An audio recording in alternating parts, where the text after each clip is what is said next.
Hi everybody, this is Kevin from Hideaway Homestead. We got several projects going on the homestead today, so we thought we'd show you a typical Saturday on the homestead.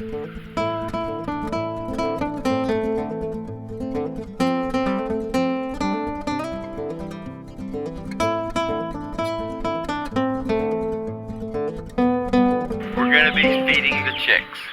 I'm going to show you how we do it. We have to feed them about twice a day actually. They can eat an incredible amount of food. So let's get started. This is one of the more fun things that we get to do on the farms, feed the animals. Here we go. As you can see in here, they wait for me every morning. They know what's coming. And they're hungry. Okay, let's see if we can get in without them getting out. Oh, goodness, get back in here. Come on. They'll probably come. Just follow me. Come on. Here we go.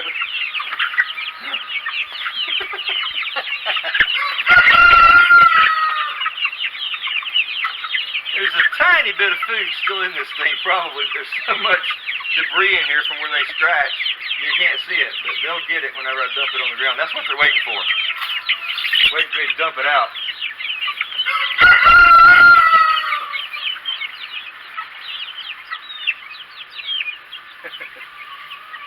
Okay, now we'll get them some clean water and food.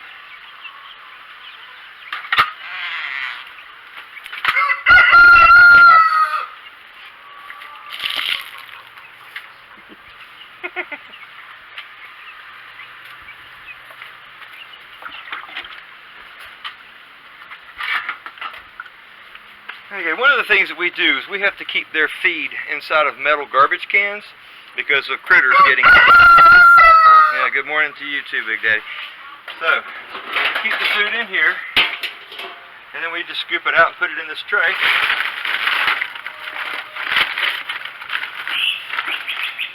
These are 50-pound bags that we buy, and I think this is the second one that we're on. These chicks are only about 5 weeks old, and there are 19 of them. We have, what is it, 9 meat birds, and the other 10 that we have in there with them are the laying hens.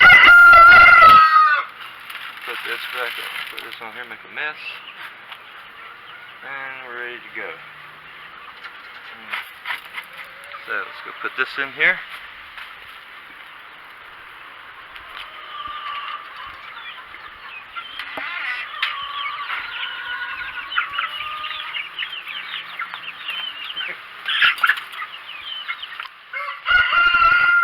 Don't have to worry about them escaping now.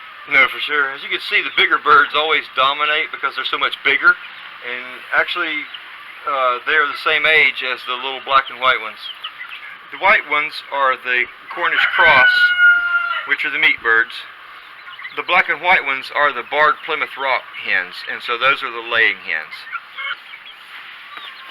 Whenever I fill this water bottle, I try to set it on top of these 2 bricks I have right here, because if I don't, they'll knock it over. These little ones like to get on top of this thing and perch, and when they jump down, they usually knock it over. So putting 2 bricks under here, for the time being anyway, seems to have solved the problem. As they get bigger and get up there, it probably won't matter.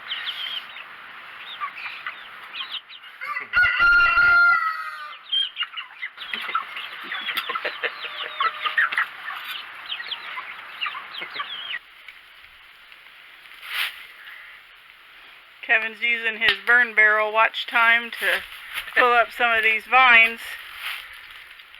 Yeah, these thorny things, they got thorns on them. We don't like them. Yeah, they bite. Put some more twigs in.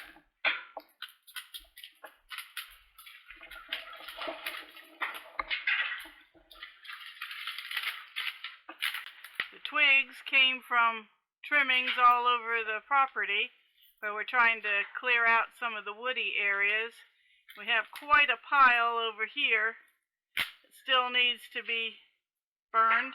That pile is dissolving on its own. I guess it rots and gets smaller and smaller, so it's not looking quite as big as it used to.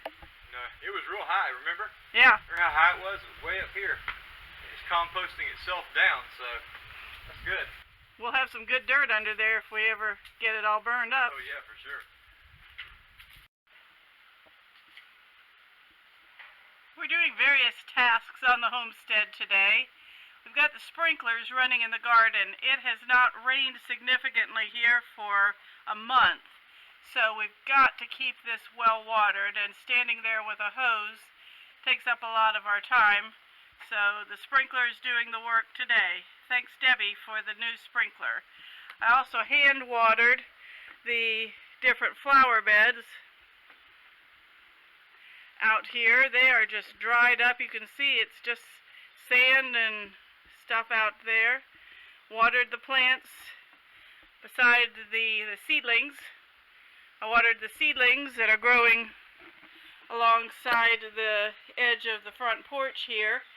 Keep them alive. I'm excited about these in the pots right here. Those are some new bulbs that I bought. Hopefully they will come back up every year, and we'll have some flowers planted out in the yard. That's the bucket of rainwater that's been there for too long. And then here are some pineapples that need to be planted out in the yard. African mint potato. Longevity spinach that needs to be planted. Here's some chaya or kaya that needs to be put in the ground. I think this is ground nut. I've had it out here in a pot for quite a while, so it needs to be transplanted. There's some more longevity spinach. And these pots, we hope, will soon have garlic growing in them. Lots going on. Now we're going to move on to transplanting and other tasks.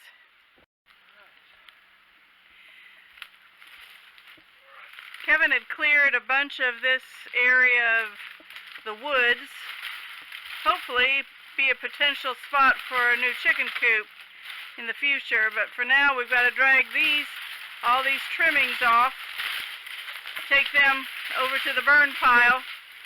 So where the burn pile seemed to be getting lower, now we're adding to it again.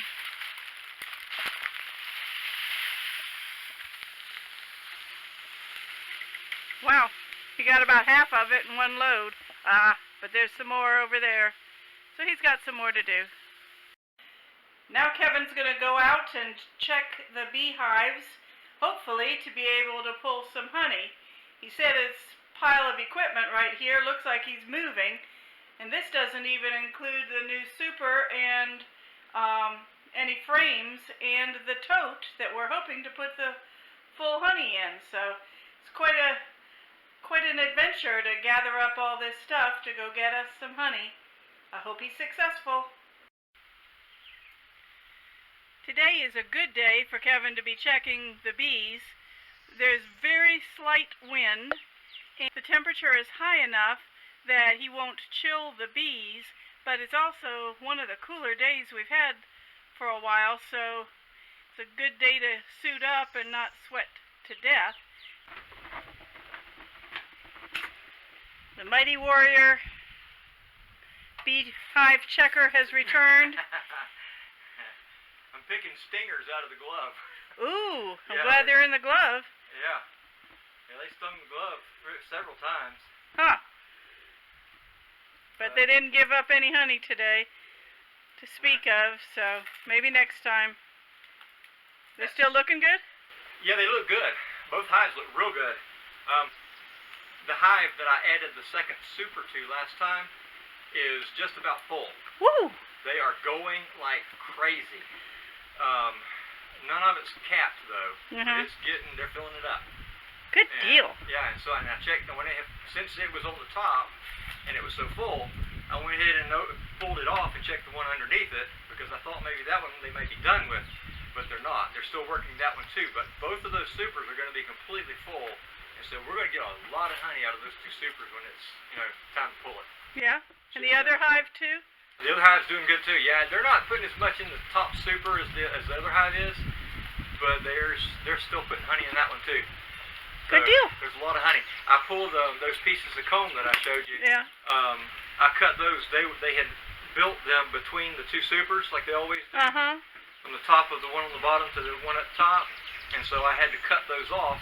And a lot of those, like in the last video, if they refer back to the other video we did recently on the bees, I talked in there a little bit about them, how they build the comb out between the frames. And whenever you pull one frame up, it scrapes the one next to it. Yeah. Okay, well, so there were several of those little pieces about this long that were sticking out, and it scraped them off. So I cut those off, and that's what I've got in that jar over there. Okay. And so they've got a lot of honey in them. So yeah, you can take a look at the jar. There's the jar.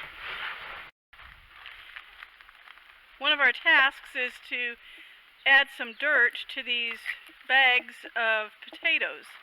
They're growing very well, but the idea is to add some of this topsoil to the potato bags and give them more room to grow and put roots out. Unfortunately, some of the ever-present weeds around here grew through our topsoil bags, so he has to pull the roots from the weeds out before he can put this into the bags of potatoes.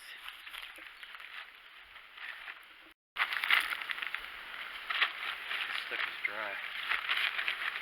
I guess we'll have to re-water the bags. I had just watered them. If we raise the dirt level up so that the plants are just barely showing, and then we keep doing this and we keep unrolling that bag, then we can have a really deep area for them to put lots of big potatoes for us. Yeah. I hope that's how it works out. Yeah, me too. Yeah, that one looks like it's at least a foot tall in the bag next to where you are. This one over here, yeah. Yeah.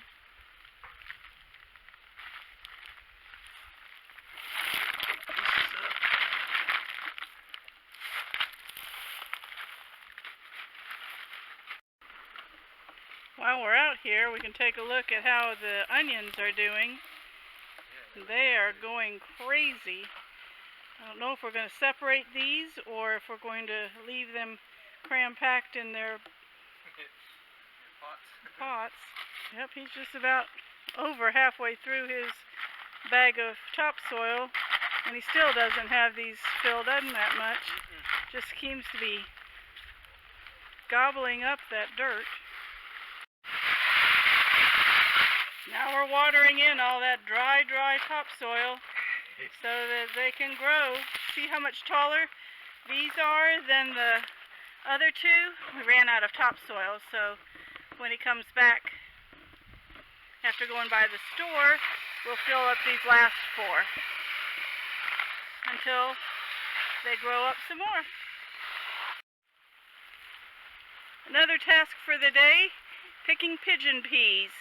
Plus, we have some seedlings that we grew from pigeon pea seeds that we're also going to plant. So we have pea picking. What did you say? You had 3 peas together. Pigeon pea picking, he said, and pigeon pea planting. Yep. So lots of peas going on today. Pea picking and pea planting. There you go. Thanks for joining us today on Hideaway Homestead. If you haven't subscribed to our channel yet, hit the subscribe button in the lower right-hand corner. Leave us comments, ask us questions, and if you've done any of the stuff that we've done and had success or failures, tell us about that also. If you have family and friends that would be interested in what we're doing, send our information along to them as well. In the meantime, thanks for joining us here on Hideaway Homestead.